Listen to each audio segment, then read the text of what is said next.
예, 안녕하세요. 연세대학교 인공지능학과 박노성 교수입니다. 오늘은 제가 수행했던 최신 연구 논문을 한 편 발표를 드리려고 하고요. 테이블 데이터 합성에 대한 주제고요. 메디컬 데이터가 많은 경우에서 테이블 데이터이기도 해서 연관성이 큰 것 같습니다. 그래서 오늘은 요 테이블 데이터 합성 얘기를 하고 이제 그 전에 저희 학장님이 또 다른 얘기를 한번 해달라고 해가지고 크게 보면 두 가지 얘기가 좀 섞여 있습니다. 첫 번째는 이제 머신러닝하고 딥러닝에 관련된 제가 수행했던 제너럴한 예제 하나를 드리겠습니다. 그래서 저는 연세대 오기 전에 미국에서 노스캐롤라이나 주립대하고 조지 메이슨 대학에 있다가 교수로 있다가 이제 연세대로 들어왔는데요. 요거는 제가 노스캐롤라이나 주립대에서 교수로 있었을 때 수행했던 내용입니다. 미국은 많은 경우에서 이제 학부 졸업이 딜레이 되는 경우가 많거든요. 이제 이런 게 다 그 대학의 코스트로 다가오죠. 졸업을 미루더라도 계속 학교의 퍼실리티를 사용을 하기 때문에 이제 그런 게 다 이제 학교에 증가하는 코스트로 들어오고, 이제 그런 거를 미 교육 당국에서는 좀 이렇게 빨리빨리 졸업을 시키려고 하는 모티베이션이 있었습니다. 이제 그래서 저희 같은 경우는 그 노스캐롤라이나 주립대학의 메인 데이터베이스를 학교 당국을 1년 이상 설득을 해서 모든 학생들의 아카데믹 레코드를 저희가 다 받았고요. 그래서 제가 있었던 그 칼리지 오브 컴퓨팅에 15년 가까이 2,000명에서 3,000명 되는 학부생 데이터를 저희가 다 액세스를 했습니다. 그래서 이제 저희의 목표는 5학기 후에 과연 이 학생이 제때 졸업할 것인가, 늦게 졸업할 것인가. 그리고 늦게 졸업할 것 같으면은 빨리 그 아카데믹 그 활동에 인터벤션을 해가지고 좀 이렇게 인커리지를 하자라고 했던 이제 그런 프리딕션 모델을 만들고 인터벤션 알고리즘을 설계하는 그런 연구였고요. 5학기 후에 빨리 졸업할 학생을 어떻게 예측할 것인가, 피처를 뭐로 쓸 것인가 라고 하면은 모든 분들이 그냥 immediately 떠오르는 피처가 한 2가지 정도가 있죠. 5학기 후에 학점하고 5학기 때까지 그 크레딧을 몇 크레딧이나 땄는가. 이제 그게 이제 아카데믹 퍼포먼스 피처인데요. 이제 이러한 피처들은 이제 학교 당국의 메인 데이터베이스에서 그냥 바로 다운로드를 받아서 그냥 머신러닝 모델에다가 입력을 하면 되는 거죠. 과거 기록들을 보고. 이제 그런데 저희가 했던 것은 그런 단순한 피처를 다운로드 받아서 쓰기보다는 제가 좀 엔지니어링 태스크를 했습니다. 그래서 피처 엔지니어링이라는 태스크를 했는데, 이제 피처 엔지니어링이라고 하면은 데이터베이스에 있는 피처들을 그대로 쓰는 게 아니고 설계한 알고리즘을 통해서 제3의 그런 가공된 정보를 만들어내겠다는 얘기거든요. 그래서 이제 저희가 했던 게 이제 요 오른쪽에 보이는 이제 스튜던트 네트워크 아날리시스라고 해서 이제 여기 있는 점 하나하나가 이제 졸업했던 다 학생들입니다. 그리고 그 학생들이 어떤 수업을 같이 들었고 어떠한 그런 그 학생 활동을 같이 했고 등등등, 도미터리를 같이 썼고 등등등, 이제 그러한 걸로부터 저희가 모든 학생들의 스튜던트 네트워크를 만든 다음에 이제 쉽게 말하면은 이제 아카데믹 인싸를 찾는 거죠. 아카데믹 인사이더하고 아카데믹 아웃사이더 갖고 이제 한국말로 인싸 아싸라고 하는데, 이제 그러한 거를 찾아보니까 좀 아무래도 이제 아카데믹 아싸들은 졸업이 딜레이 되는 경우가 많았고 해서 이러한 스튜던트 네트워크 피처들, 예를 들면 이제 페이지 랭크 같은 척도가 있거든요. 이런 그래프가 있으면은 거기로부터 누가 인싸이고 누가 아싸인지를 찾아내는 매트릭이 있는데, 이제 대표적인 게 페이지 랭크죠. 이제 페이지 랭크는 이제 아시는 분들은 아시겠지만 구글이 설계했던 매트릭이죠. 이제 그 웹이 있을 때, 그러니까 인터넷 월드와이드 웹은 그래프잖아요. 이렇게 마우스 클릭하면은 다른 페이지로 넘어가고 또 클릭하면 다른 페이지로 넘어가기 때문에 그 월드와이드 웹은 웹페이지들의 네트워크이거든요. 이제 그게 그런 웹페이지들의 네트워크가 있을 때 예를 들어 가지고 간호학이라는 이런 키워드를 구글에 넣었을 때 이제 구글이 어떤 그 간호대 홈페이지를 1등으로 띄워야 할 것인가, 이제 그거를 이제 구글이 결정을 해야 되거든요. 이제 그때 이제 구글이 썼던 알고리즘 같은 게 이런 페이지 랭크죠. 이제 그 말인즉슨 세상 모든 웹페이지에서 연세대 간호학과 홈페이지에 링크를 많이 걸어주면 걸어줄수록 인기가 높다라는 말이니까, 이제 그러한 네트워크 분석을 통해서 이렇게 누가 인싸이고 누가 아싸인지를 결정을 하는. 그래서 이제 저희는 단순하게 학교 데이터베이스에 있는 GPA나 학점 같은 거를 쓰는 것뿐만 아니고 데이터를 다 가공을 하고 스튜던트 네트워크를 만든 다음에 네트워크 분석을 아주 헤비하게 해가지고 이런 페이지 랭크나 여러 가지 네트워크 그 센트럴리티 매트릭을 계산을 해서 이제 그러한 것까지 추가적으로 활용을 해서 프리딕션 모델을 만들고 이렇게 인터벤션 알고리즘을 설계를 했었고요. 그래서 GPA나 earned credit 같은 거를 쓰는 것보다 이제 이러한 네트워크 척도를 조금 더 넣어주니까 이제 accuracy가 수 % 정도 더 이제 향상되는 효과가 있었고요. 그래서 이제 이러한 것들이 바로 이제 피처 엔지니어링이죠. 그래서 이제 스탠포드 대학의 앤드류 응은 이제 어플라이드 머신러닝은 무엇이냐?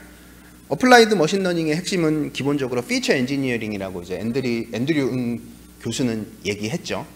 그래서 이게 왜 그러냐라고 하면은 이제 많은 경우에서 그냥 데이터베이스에서 다운로드 받은 피처만을 쓰기보다는 그래도 뭔가 도메인 날리지가 있는 사람이 좀 고민을 해서 뭔가 새로운 피처를 계산하는 그런 행위를 넣어주면은 좀 액큐러시가 올라가죠.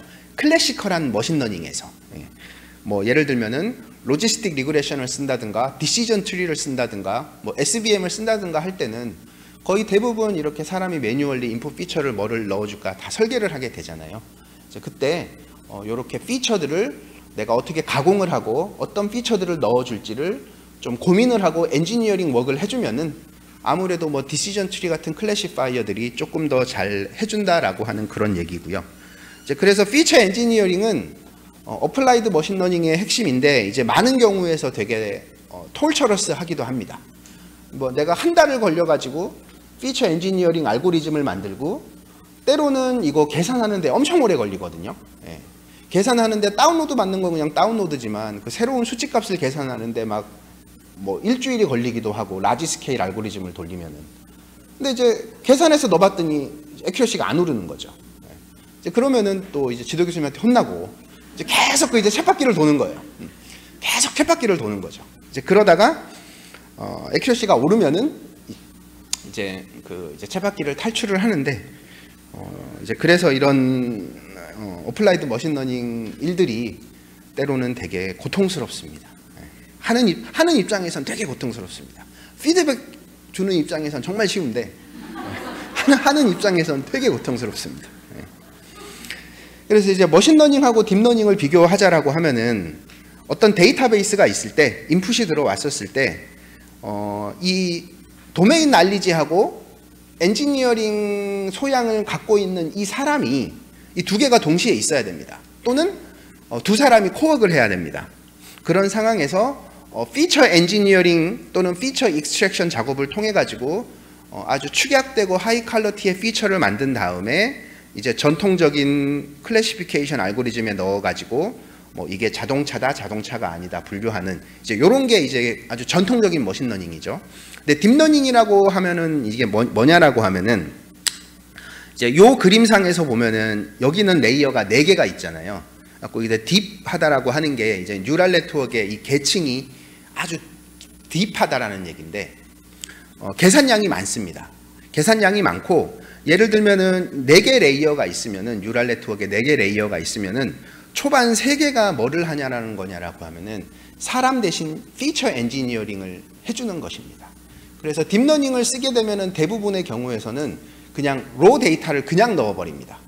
그냥 넣어버리고 이 뉴럴 네트워크가 알아서 피처 엔지니어링을 하는 방법을 데이터하고 계산으로부터 발견을 하기를 사람이 바라는 것이죠.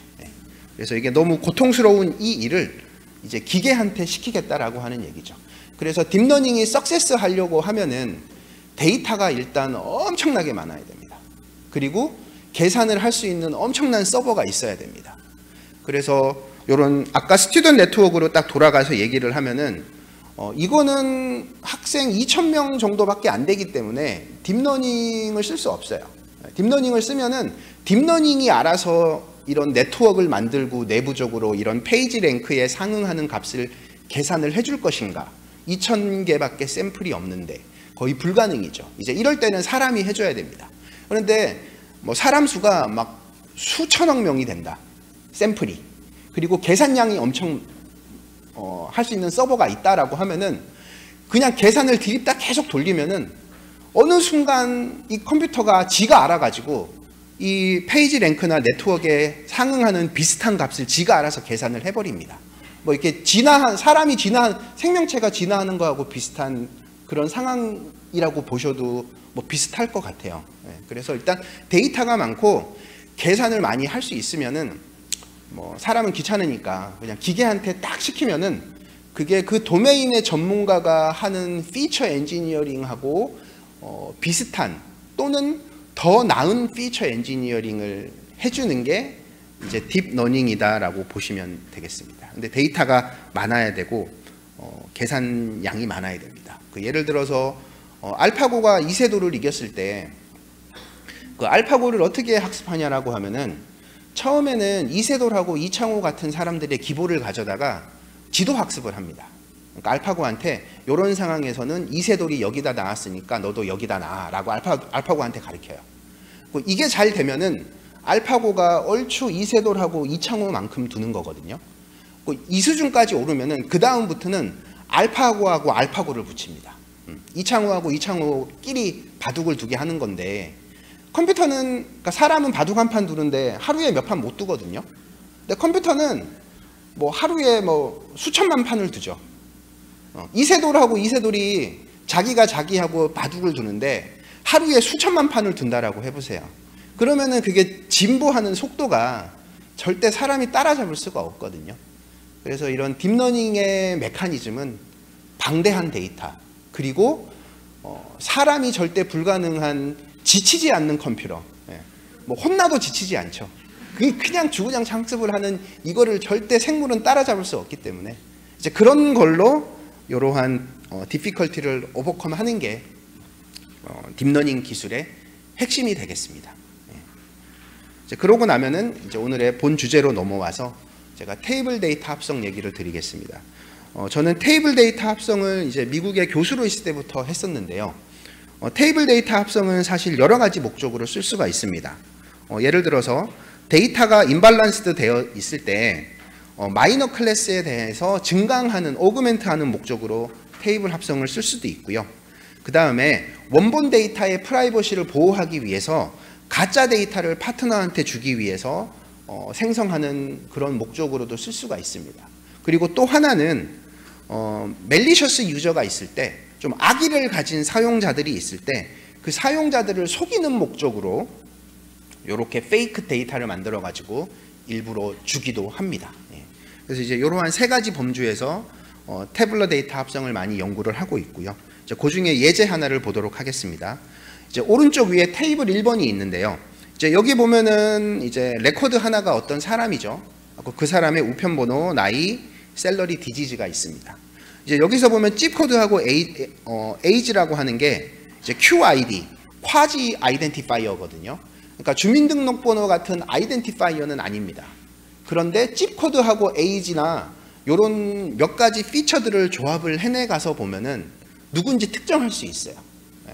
예를 들면은 잠실에 살면서 나이가 23세고 연세대 간호학과를 다니고 몇 학번이고 이제 그런 거 조합해 나가면은 한 명밖에 없거든요. 그래서 이제 그런 것들을 준식별자라고 합니다.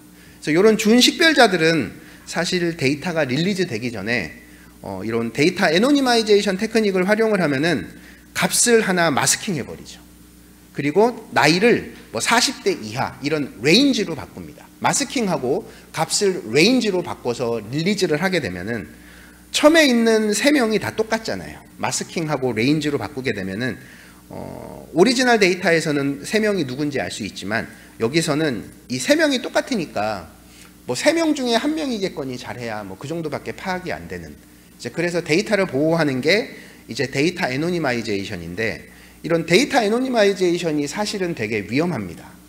예를 들어 가지고 미국에서 데이터 애노니마이제이션에 되게 유명한 페일리어 케이스가 몇 개 있는데요. 이제 아주 대표적인 게 넷플릭스입니다. 이제 넷플릭스 같은 경우는 영화 추천을 잘해줘야지 자사가 돈을 많이 벌거든요. 컴퓨터 사이언스나 또 AI 연구하는 사람들한테 자사의 데이터를 익명화해서 많이 제공을 해요.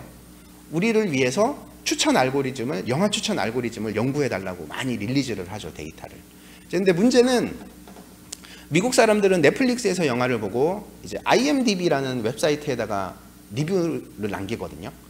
그래서 이제 그때 이제 텍사스 오스틴의 박사학생 2명이 넷플릭스에서 받은 데이터를 IMDb를 크롤링을 해가지고 매치를 해보니까 유니크하게 매핑되는 케이스가 있었어요. 그러니까 넷플릭스에서 요 영화를 봤는데 IMDb에서 딱 요 영화의 리뷰를 남긴 사람이 유니크하게 매칭되는 케이스가 꽤 있었고, 그런 거를 조합을 해보면은 과연 데이터 애노니마이제이션이 안전할 것인가 라고 하면은 안전하지 않을 수 있다 라고 얘기를 했었고, 그 후에도 뭐 여러 가지 페일리어 케이스들이 있었습니다. 그래서 이제 이런 데이터 애노니마이제이션이 위험을 하니까 어떻게 해야 될 것인가 라고 이제 제가 연구를 하다가 이제 그러면은 가짜 데이터로 가자. 이게 데이터 애노니마이제이션이 위험한 이유는 이 원본 테이블하고 이런 익명화된 테이블 사이에 1대1 대응 관계가 여전히 존재를 하거든요. 근데 그 1대1 대응 관계가 존재하지 않는 아예 페이크 테이블로 가버리면은 조금 더 안전하지 않을까. 그래서 뭐 개니라든지 여러 가지 딥러닝으로 페이크 태블로 데이터를 만들 때 보면은 원본 레코드 여러 개를 이렇게 짬뽕을 시켜가지고 새로운 레코드를 만들어내게 되는 거거든요. 그렇기 때문에 원본 데이터하고 페이크 테이블 간에 이제 1대1 대응 관계는 존재하지 않기 때문에 조금 더 이렇게 매스매티컬리 안전한 측면이 있었죠. 그래서 이제 그런 모티베이션으로부터 이제 연구를 쭉 시작을 했었고요. 근데 이제 요거는 메디칼 도메인에서도 요런 그 테크닉에 대한 수요가 되게 높은데, 사실은 메디칼 도메인뿐만 아닙니다. 거의 모든 이 어플라이드 머신러닝 하는 쪽에서는 다 공통적으로 발생을 하고 있고, 이제 저는 미국에 있었을 때 그 해군 연구소에 지원을 받았습니다. 그러니까 예를 들어 가지고 저도 지금 그 오이금 학장님 하시는 연구에 좀 참여를 하고 있는데, 보면은 질병 케이스가 몇 프로 안 돼요.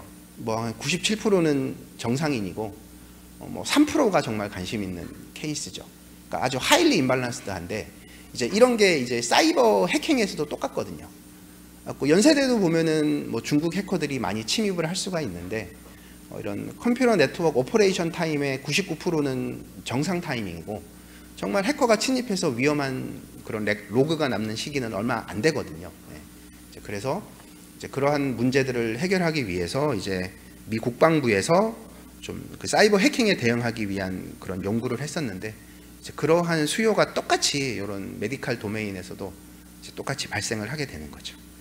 그래서 그러한 목적으로 저희가 연구를 했었고요. 그래서 이제 오늘 제가 발표드릴 얘기는 KDD 2022년도에 저희가 아주 최근에 2개월 전에 발표했던 클래스 임밸런스 문제를 풀기 위한 태블러 데이터 어그멘테이션 연구가 되겠습니다. 그래서 클래스 임밸런스드 문제가 있으면은 머신러닝 모델을 학습을 하기가 되게 어렵죠. 그러니까 머신러닝 모델이라고 하면은 그냥 그 학습 데이터의 패턴을 거의 그대로 따라가거든요. 학습 데이터가 임밸런스드 돼 있으면은 문제 케이스라고 얘기를 해줘야 될 때 이제 머신러닝 모델이 주저주저 하게 되죠. 원본 데이터가 그랬으니까, 자기가 본 학습 데이터가 그랬으니까. 이제 그렇게 되면은 이제 이렇게 가짜 데이터를 쭉 넣어줘가지고 이렇게 클래스들 간의 밸런스들을 맞춘 다음에 이제 머신러닝 모델을 학습을 하면은 조금 더 이렇게 페어한 디시전을 해줄 수 있다라고 하는 게 많이 알려져 있고, 이제 그러한 문제를 해결하는 것입니다. 그래서 이 연구에서는 저희는 그 스코어 베이스드 제너레이티브 모델이라고 하는 그런 패러다임을 많이 활용을 했습니다. 그래서 딥러닝을 좀 아시면은 뭐 베리에이셔널 오토 인코더나 뭐 겐 모델 같은 거 이름 많이 들어보셨을 수도 있어요. 이제 그런 게 이제 대표적인 생성 모델인데, 그런 생성 모델을 다 이겨버리는 이제 제3의 패러다임이 이 스코어 베이스드 제너레이티브 모델이거든요. 그래서 생성 모델이 뭐냐라고 하면은 이제 이런 샘플을 그리는 거예요. 근데 여기 보이는 이 사람들은 지구상에 존재하지 않는 사람들입니다.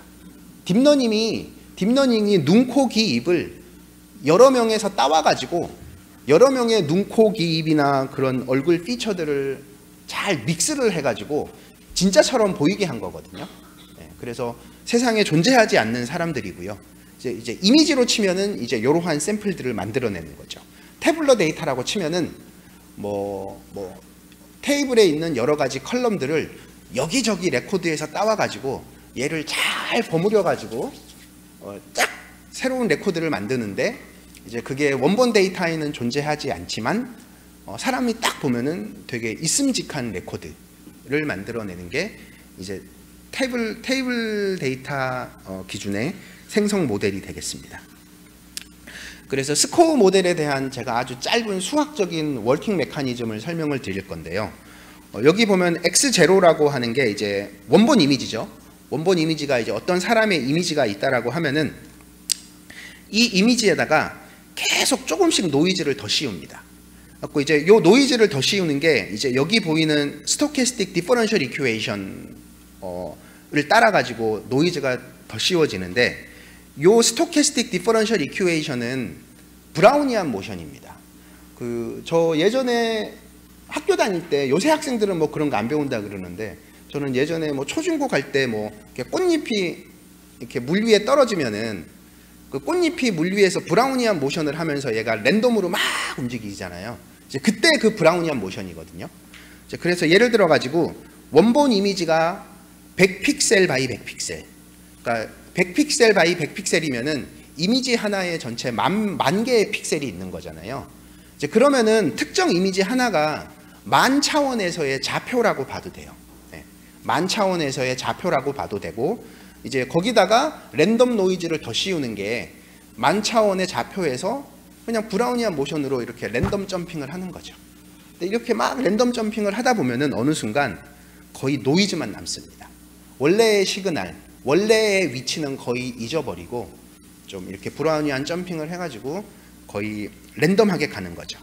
이제 그런데 원본 데이터로부터 요렇게 노이즈로 가는 그 브라우니안 모션의 확률적인 트랜지션 프로바빌리티를 다 기억을 합니다. 다 기억을 해가지고 노이즈로부터 이 역을 다시 만들 수가 있어요. 이제 그런데 그 통계적인 그 브라우니안 점핑에 대한 확률만 기억을 했기 때문에 원래 위치로 돌아가진 않아요. 원래 위치로 돌아가진 않지만 확률적으로 요 노이즈하고 가까운 원래 이미지하고 가까운 어딘가로 돌아가게 됩니다. 그래서 디터미니스틱하게 이 리버스를 해주는 건 아니지만 이 포워드 과정에서 발생하는 그런 확률적인 점핑의 그런 통계 수치를 다 기억을 하고 있다가 거기로부터 계속 샘플링을 해내가면서 역으로 다시 원래 위치로 돌아가는 이제 그러한 메커니즘인데 이제 이러한 메커니즘을 원하면은 이용을 하면은 원래 이미지를 넣으면은 노이즈로 갔다가 거기로부터 다시 확률적으로 리버스를 시켜면은 이거하고 비스무리하지만 똑같지 않은 조금은 다른 사람의 이미지로 돌아오고 하는 이제 그러한 특성을 활용을 해가지고 기존에 존재하지 않는 샘플들을 이제 계속 만들어내는 이제 그러한 테크닉이 되겠습니다. 그래서 저희가 이제 이러한 테크닉을 태블러 데이터 버전으로 이제 저희가 처음으로 컨버전을 해가지고 설계를 하고 모델을 개선을 하고 파인 튜닝을 했었고요. 이제 그러한 식으로 저희가 모델을 해서 나오는 게 이제 이미지 기준으로는 이런 샘플들입니다. 여기 보이는 이 샘플들이 제가 앞에 설명드렸던 그 스코어 모델로 이제 이미지 데이터 학습한 경우에요. 이미지 데이터를 학습한 경우에 그런 스코어 모델들이 만들어내는 가짜 사람들의 얼굴입니다. 그래서 이제 이러한 테크닉들을 이제 저희는 오버샘플링 태스크에다가 적용을 하고 싶었고요. 이제 오버샘플링이라고 하면은 여기 보이시는 것처럼 이제 리얼 데이터에서 레이블 0, 1이 이렇게 다를 때 이제 요만큼을 채워주는 것이죠. 요만큼을 채워준 다음에 이제 이렇게 두 개 클래스들 간의 클래스 바운더리를 더 잘 찾아보자라고 하는 이제 그 태스크가 되겠습니다. 그래서 저희가 했던 거래 이제 첫 번째 방법을 보면은 테이블에 보면은 메이저 클래스하고 마이너 클래스가 있거든요. 대부분의 그 질병 데이터를 보면은 예를 들어 가지고 그 제가 지금 오이금 학장님 프로젝트 하는 것 중에 하나가 당뇨병 있는 사람의 그 혈관 재협착, 잘 기억은 안 나는데, 정확하게 기억은 안 나는데, 이제 그러한 케이스예요. 뭐 스텐트를 했는데 1년 후에 다시 그게 막히는 경우. 근데 이제 그게 이제 비율이 높지가 않죠. 그래서 스텐트를 하고 1년 후에 막히지 않는 케이스가 대다수니까 그게 메이저 케이스입니다. 그리고 1년 후에 다시 막히는 케이스는 3%밖에 안 되니까 그 사람들의 레코드는 마이너, 이게 왜 확대가 됐죠? 네, 마이너 클래스가 되는 거죠. 그 메이저 클래스하고 마이너 클래스에 대해서 서로 독립적인 이런 스코어 기반의 생성 모델을 학습을 시킵니다. 섞어서 시키는 게 아니고 각각 따로 시킵니다. 이제 그런 다음에 두 개의 스코어 네트워크를 보고 서로가 서로의 영역을 침범하지 않게 좀 파인 튜닝을 시켜줍니다. 그러니까 예를 들면은 메이저 클래스하고 마이너 클래스들 간의 레코드를 보다 보면은 분명히 비슷한 피처들을 가지는 사람들이 있거든요. 분명히 인풋 피처는 비슷한데 어떤 사람은 재협착이 됐고 어떤 사람은 재협착이 되지 않았어요.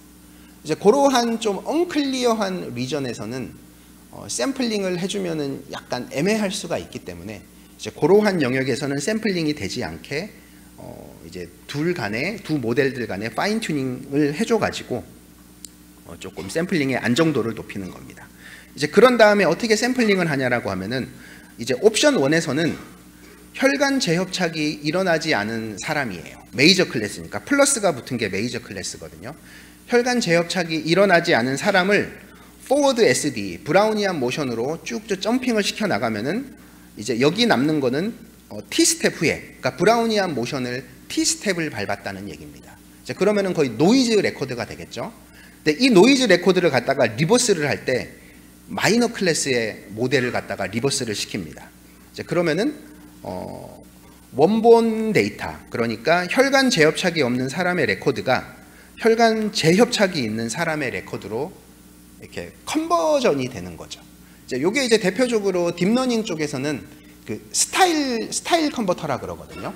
그러니까 예를 들면은 모나리자 그림을 가져다가, 또 딥러닝 좋아하시는 분들 이런 예제 보셨을 거예요. 모나리자 그림인데 원본 모나리자가 아니고 뭐 피카소가 그린 모나리자, 아니면은 모네가 그린 모나리자, 화풍을 컨버전하는 거예요. 그 화풍의 스타일을, 그러니까 컨텐츠는 모나리자인데 그림을 딱 보면은 진짜 원본 모나리자가 아니고 진짜 피카소가 그린 모나리자 같아요. 이제 그런 화풍을 컨버전하는 거거든요. 이제 그러한 스타일 컨버전이라고 보시면 됩니다. 그래서 재협착이 없는 사람의 스타일을 재협착이 발생하는 사람의 스타일로 이제 컨버전하는 이제 그러한 테크닉이라고 여기시면 되겠습니다. 이제 그런 식으로 해서 저희가 모델을 설계를 했었고요. 예. 그래서 이제 그게 요 얘기고, 이제 그렇게 컨버전을 하는 방식이 하나가 있고, 또 하나는 그냥 노이즈를 샘플링을 해버립니다. 예를 들면은 제가 아까 앞에서 설명했던 요 케이스 보면은 여기 있는 여기가 거의 가우시안 노이즈만 남은 케이스거든요. 그렇기 때문에 원 레코드로부터 노이즈를 만드는 게 아니고 그냥 노이즈를 바로 샘플링을 해버립니다. 이제 그런 다음에 바로 리버스를 시킬 수도 있거든요. 이제 그런 두 가지 방식의 생성이 다 가능을 하고, 이제 저희는 6가지 리얼월드 태블러 데이터셋에서 이제 10가지의 그런 페이크 태블러 데이터를 만드는 모델을 저희가 실험을 했었고요. 그래서 저희가 했던 게 뭐냐라고 하면은 원본 데이터가 있을 때 이 생성 모델이 일정 부분의 페이크를 채워줍니다. 밸런스를 맞춰주기 위한 것이죠. 원본 트레이닝 데이터에다가 페이크를 채운 요거를 가져다가 제3의 뭐 디시전 트리나 XG 부스트 같은 클래시컬한 머신러닝 어플리케이션에서 많이 쓰는 클래시파이어를 학습을 해가지고 그 학습된 애가 원본 데이터, 그러니까 임발란스드 시츄에이션이 좀 강하게 있는 모델들보다 이런 제3의 테스트 케이스에 대해서 좀 판별을 더 잘 해주는지를 저희가 체크를 해보았습니다. 이제 그래서 보면은 이제 6가지 데이터가 디폴트, 샤퍼스, 서지컬, 웨더, 버디, 셋 이미지인데요. 이제 디폴트는 이제 보험회사 데이터예요. 보험회사에서 디폴트 케이스가 개인 디폴트, 그러니까 빚을 못 갚는 케이스죠. 이제 그런 사람들의 레코드들. 그 다음에 서지컬이 이제 제가 알기로 메디컬 데이터로 알고 있는데 어떤 수술 후에 뭐 환자들의 그런 거를 판별하는 데이터. 그 다음에 요게 이제 위성 사진으로부터 뭐 이게 뭐 농지인지 레지던셜 에어리어인지 뭐 그런 거를 판별하는 뭐 그런 데이터인데요. 이제 아이덴티티가 원본 데이터만을 활용을 해서 XG 부스트나 디시전 트리 같은 클래시파이어를 학습을 하고 그 데이터의 벤치마크 테스트 케이스에 대한 그 클래시피케이션 애큐러시입니다. 이제 그거 대비 뭐 스모트 뭐 여러 가지 겐 기반의 그런 오버샘플링 테크닉을 통해서 하면은 스모트 같은 거 쓰면은 F1 스코어가 0.515에서 0.561로 오르죠. 오버샘플링이 그래도 꽤 되니까. 근데 이제 저희 모델 같은 거를 쓰면은 이제 0.574로 오르고 그래서 이제 스코어 모델이 저희가 설계한 스코어 모델이 스모트라든지 겐 기반의 모델들을 좀 여러 가지 많이 이기는 이제 그러한 결과를 나왔습니다. 그래서 요 테이블에 들어가진 않았는데요. 사실 요새 어그멘트 한다라고 하면은 스모트 같은 거 많이 안 쓰고요. 그 카트 쓰거든요. 클래시피케이션 앤 리그레션 트리라고 그 디시전 트리 알고리즘이 계속 이렇게 뭐 이렇게 그 업그레이드가 되고 있는데 그 최신 디시전 트리 알고리즘이라고 여기시면 됩니다. 그래서 디시전 트리를 데이터에 피팅을 시켜 놓으면은 피팅된 디시전 트리로부터 페이크 데이터를 확률적으로 샘플링을 할 수가 있거든요. 그 디시전 트리 알고리즘으로 샘플링을 하는 그 카트가 비교되진 않았는데 저희가 실험을 해보면은 카트하고 저희가 설계한 최신 딥러닝 중에 누가 이긴가 거의 한 50대 50이었어요. 데이터를 한 15개 정도 해보면은 한 7, 8개는 카트가 좋고 7, 8개는 저희가 설계한 모델이 좋고. 근데 이제 카트의 장점은 되게 빠르죠. 되게 빠르고 이제 SOS나 그러니까 저희가 설계했던 스코어 모델이나 여러 가지 딥러닝보다는 필드에 아주 오랫동안 있었던 알고리즘이기 때문에 좀 검증된 측면이 많이 크다라고 하겠습니다. 그리고 이제 이게 비주얼라이제이션인데요. 이게 이제 티즌이라고 하는 이제 차원 축약 알고리즘입니다. 이제 페이퍼상에 비주얼라이제이션 하려고 하면은 2차원밖에 안 되니까 뭐 이런 태블러 데이터들 컬럼 수가 보면은 보통 한 20개, 30개 되거든요. 컬럼 수가. 이제 그거를 2차원으로 차원 축약 알고리즘을 통해서 2차원으로 축약을 한 다음에 이렇게 쭉 비주얼라이제이션을 시킨 거죠. 그래서 여기 있는 점들이 레코드들입니다. 그래서 이제 옵션 1이 보면은 요 파란색 레코드를 빨간색으로 바꾸는 거거든요. 지금 파란색이 점이 더 많잖아요. 빨간색이 점이 더 적고. 그러니까 빨간색이 마이너 클래스죠. 그래서 파란색을 넣어서 페이크 빨간색으로 어디를 가나 봤더니 얘를 넣으면은 얘로 가고 이제 얘를 넣으면은 얘로 가고 이제 얘를 넣으면은 얘로 가고 얘를 넣으면은 얘로 가고 하는 그 얼추 비주얼라이제이션 상에서 봐도 뭐 뜬금없이 막 많이 가는 게 아니고 이렇게 살짝 바꿔가지고 이렇게 빨간색 영역 안으로 들어가게 해주는 이제 그러한 비헤이비어가 관찰이 됐었습니다. 그래서 마이너 클래스를 오버샘플링 하는 거는 이런 머신러닝 도메인에서는 사실 머신러닝의 탄생과 함께 계속 있어 왔던 문제고요. 사람들이 엄청나게 많이 연구를 하고 있고 지금도 많이 연구가 되고 있습니다. 그래서 저희는 이 논문에서 이제 스코어 베이스드 태블러 데이터 오버샘플링을 제안을 했었고 종래의 많은 알고리즘들을 저희가 이렇게 이길 수가 있었습니다. 그래서 이상 제가 수행했던 테이블 데이터 합성 연구를 발표를 마치도록 하겠습니다. 감사합니다.